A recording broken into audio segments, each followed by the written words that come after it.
Today we're going to talk about beneficiaries, why it's so important to track them, keep up with them, make sure you're making the necessary changes. My name is Spencer Ford, CEO and Wealth Advisor with Conservative Financial Solutions and also a Certified Financial Planner Professional. Let's get into today's video.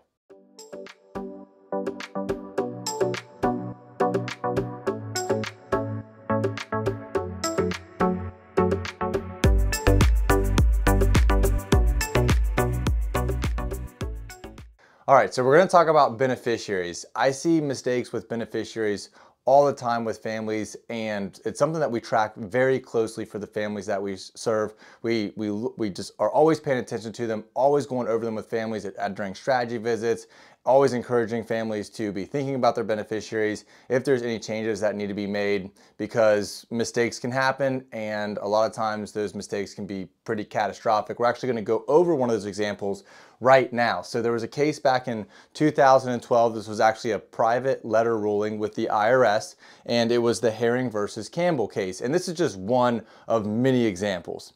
So there was an individual, his name was John Hunter. He worked for Marathon Oil, retired from there, and still had assets in the company plan. And he only named one beneficiary. He named his wife as his primary beneficiary. Even though the plan allowed for contingent beneficiaries, he didn't name one. His wife passed away in 2004. He passed away in 2005. And again, he didn't have any contingent beneficiaries. So according to the plan document, if you have your number one, if you didn't name any beneficiaries, it's going to go to your surviving spouse.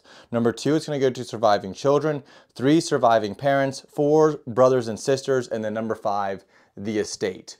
So what happened was he passed away. His wife, who was named as a beneficiary, she'd already passed. So now he had no contingent beneficiaries. So the plan administrator looks at it and says, okay, what do we have here? Who's the next in line? Well, the next in line is surviving children.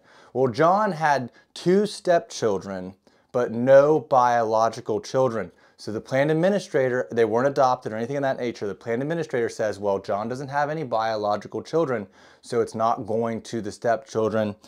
His parents had already passed away. That was number 3. So number 4 is brothers and sisters. So the assets were divided among John's brothers and sisters, his surviving brothers and sisters. And later on, the stepchildren came in and said, hey, this isn't right. We should have inherited the money, because in his will, he listed us as his beloved sons. So clearly, if he listed us in his will that he wanted his assets that weren't part of the company plan to go to us, his wishes were that we should have been the beneficiaries on this.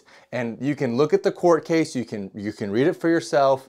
It actually went through, and one court actually said, well, yeah, it should go to the stepsons, but it was actually appealed by the plan administrator, by the plan, and the appeals court actually said, no, you got it right the first time. He didn't have biological children, and it should have went to his brothers and sisters, which it did. And so the stepsons, which probably were his wishes, it probably was his wish for his stepsons to get the money, missed out on the $300,000 that was in the company plan. And all he had to do was name contingent beneficiaries. That was it. Obviously, he took care of some legal documents. He had it listed in his will that he wanted the assets to go to his beloved sons, his stepchildren, but he didn't take the step to list it on his accounts, at least the retirement account with Marathon Oil. And I see this stuff come up all the time. I have families come in where they're visiting for a discovery visit, which is like our get to know you meeting, and I'm looking at a life insurance policy. Happened more than once. An ex-spouse is listed as the primary beneficiary on a life insurance policy. Unfortunately, a deceased spouse is listed as a primary beneficiary. There's no contingent beneficiaries listed.